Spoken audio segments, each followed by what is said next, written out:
বিসমিল্লাহির রহমানির রহিম। প্রিয় কৃষক বন্ধুরা, এই হচ্ছে আমার বিরি ধান 108। এই জমিতে শাল্লা ধান ছিল। শাল্লা ধান করার পরে সরষা ক্ষেত দিয়েছিলাম এবং সরষা ক্ষেতের পরে আবার ধান লাগিয়েছি বিরি ধান 108, এবং সেই ধানের গতি খুব ভালো। এবং আল্লাহ পাক যে পরিমাণে ধান দিয়েছেন, মনে হচ্ছে এখনও ধানগুলো পাকে নাই,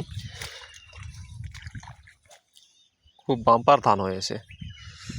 তো আবহাওয়া প্রতিকূল হওয়ার কারণে মাঝে সাঝে একটু মরা শীষ বের হয়েছে। তো সব মিলিয়ে ধানটি খুব চমৎকার একটি ধান।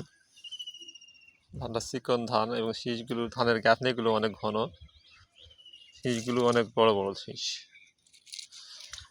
তো আমি আশা করছি মনে হয় ধানটি প্রতি শতকে 1 মণ করে আসবে।